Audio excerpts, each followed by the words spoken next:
Hi there, everyone. Welcome to your first online session for statistics. And I've decided to back up a little bit. So the last time I saw you in class, we did start working on section 8.2. But since it's been 2 weeks and this material is pretty central to the flow of the class going forward at this point, I've decided to just do a recap of the early part of the section, so we're all on the same foundational level with this material. So we've started talking about this idea of testing hypotheses. And if you review your notes in section 8.1, we talked about hypothesis testing in a very general sense. We are now going to spend some time being much more focused and looking at testing hypotheses specifically in the context of working with a population mean. The other thing worth noting is that the content we're looking at here, there is a very nice parallel to confidence interval construction. So if you go and review the content we looked at when we discussed constructing confidence intervals for a population mean, you will remember that we had 3 distinct scenarios and we ended up with this flow diagram that talked you through the different scenarios. Well, we are going to end up in a very similar place looking at hypothesis testing for a population mean. So broadly speaking, the goal here is generally going to be to determine whether the mean of a population is equal to a specific value. That's what we ideally would like to do. This specific reference value, or the value mu naught, is generally one that is already known. So it's a well-established historical reference, or perhaps it's a value that's known to be true by looking at a similar population. And so the population mean mu, we want to determine whether the evidence we get in our sample is consistent with the belief. And our null hypothesis, or our assumed hypothesis, is going to be that the population mean is equal to this value mu naught. Now, whenever there's a null hypothesis, we also need to specify an alternative hypothesis, and this is going to be either a complete or a partial negation of the null hypothesis. So if our null hypothesis says mu is equal to mu naught, then a complete negation would be mu not equal to mu naught. And 2 possible partial negations would be that it's either greater than mu naught or less than mu naught. So this first option represents a complete negation,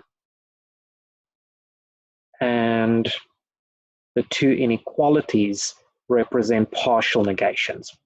The way we treat them, you'll see, is slightly different, but in all cases, we are making a statement that contradicts the null hypothesis. Now, the first case that we're going to consider for testing this hypothesis assumes 2 things. Firstly, that the sample we are able to work with is obtained from a normal population. And secondly, that the variance of this normal population is known. So normal population, known variance. And when this is the case, then the test statistic for the hypothesis, which we denote Z observed, is going to be the sample average minus the hypothesized value under the null, and then divided by sigma over square root of n. And when the null hypothesis is assumed true, this value of Z observed gets compared to a reference normal distribution with a mean of 0 and a variance of 1. Now, what we need to determine is whether or not the null hypothesis should be rejected. And the way we've discussed that up to this point specifically looks at the construction of a rejection region. Now, where the alternative hypothesis becomes important is in the determination of what your rejection region looks like. So firstly, let's look at the case of having a two-sided alternative. And so that means our alternative hypothesis says mu is not equal to the specified value under the null hypothesis. Now, a two-sided alternative means if you're considering your normal curve, then, and we're working with a standard normal, you'll remember, then we want the area in the center of that curve to be 1 minus alpha, and we want to determine the value or values that results in having tail areas with combined area alpha, which in this instance means each tail has area alpha over 2. So the value that makes this true is z with subscript alpha over 2, and by symmetry of the normal distribution, just its negative is true on the left-hand side. So whenever the test statistic is inside the rejection region, inside the shaded region of this bell curve, we will reject the null hypothesis if we have a two-sided alternative.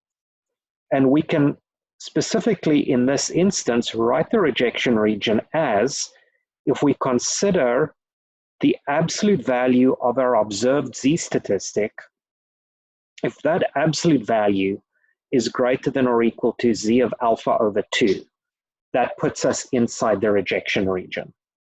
Now, one-sided tests operate a little bit differently. So two situations to consider here. Firstly, let's say our alternative says the true mean is less than mu naught. So this means if we're looking at our reference bell curve, that we want less than, so area in the lower tail, we want this area to equal alpha. And the area to the right of it, 1 minus alpha. Now, this, again, can be written in terms of z sub alpha. And specifically here, the value that we use as reference is going to be negative z of alpha.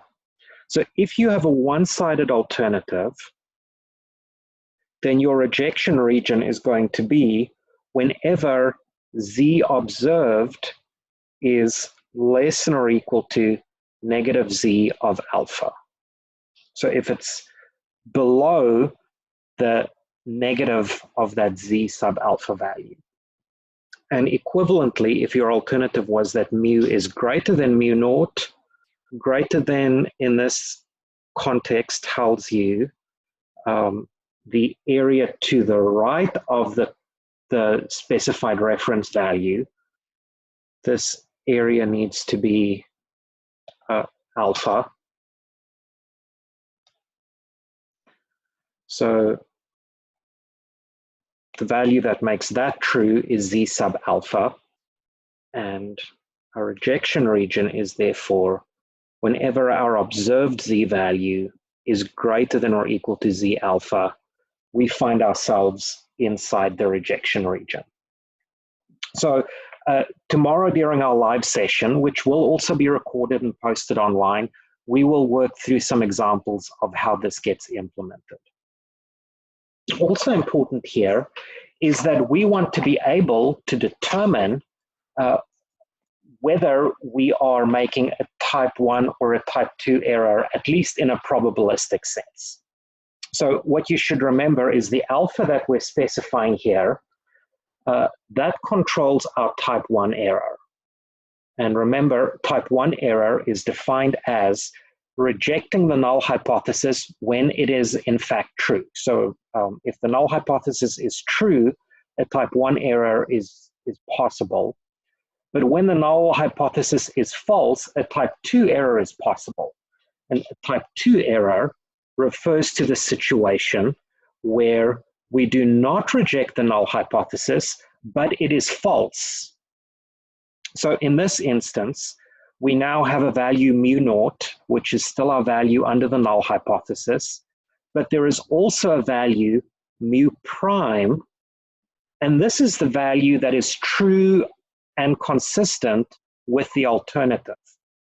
So we want to calculate what this looks like, or what the value of this beta is, which is the probability of a type 2 error. And again, the way we calculate this is going to depend on what the alternative is.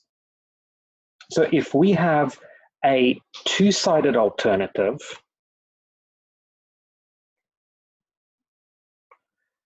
then our type 2 error probability, beta, is going to equal phi. Remember, that's your normal CDF function for a standard normal distribution, evaluated at z of alpha over 2 plus, and now mu naught minus mu prime over sigma over square root of n, and subtract from that normal CDF at negative z of alpha over 2 plus, again, mu naught minus mu prime over sigma over square root of n. So these are just formulas that we can apply, right? If you know your alpha level, you know the specified type 1 error level, you can determine the value of z. Mu naught is specified under the null hypothesis. Sigma is assumed known, and the mu prime has to be a given value for you to determine the probability of a type 2 error. That is the value assumed to be true under the alternative if the null hypothesis is not true. Now let's look at how we would calculate this if we had a one-sided alternative. If we had the alternative mu less than mu naught, then our type 2 error probability, or beta, would be given by 1 minus the normal CDF at negative z of alpha plus mu naught minus mu prime over sigma over square root of n.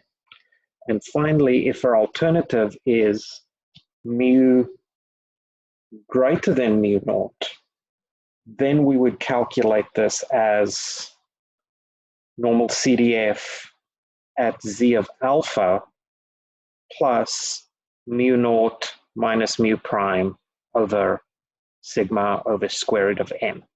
So the most important thing you have to keep track of is whether you're using a type 1 or whether you're using a one-sided or a two-sided alternative, because that determines whether you're using z sub alpha or z sub alpha over 2. But beyond that, it's just plug and play, right? You make sure that you have all the appropriate values, plug them into the formula, and this allows you to calculate the probability of a type 2 error. So moving on, in this scenario still, where we assume normality and we assume that the standard deviation is known, we can also determine what sample size we need to use in an experiment if we want to achieve a specific type 1 and type 2 error probability, where the type 2 error probability is associated with a specific value mu prime. So if we know what type 1 error probability we want, we know what type 2 error probability we want, and we know the value under the alternative that type 2 error probability is associated with. then we can calculate the sample size that will give this result to us. And here there are only two formulas, specifically for a one and for a two-sided test. If you are doing a one-sided test, then the sample size can be calculated as the sigma value, the standard deviation, times z alpha plus z beta over mu naught minus mu prime, all of that squared. And this is for a one-sided alternative. If you have a two-sided alternative, the formula actually is very similar, except now you're using z of alpha over 2, but still using z sub beta, mu naught minus mu prime squared. So the only difference is one-sided test uses z sub alpha, two-sided test uses z sub alpha over 2.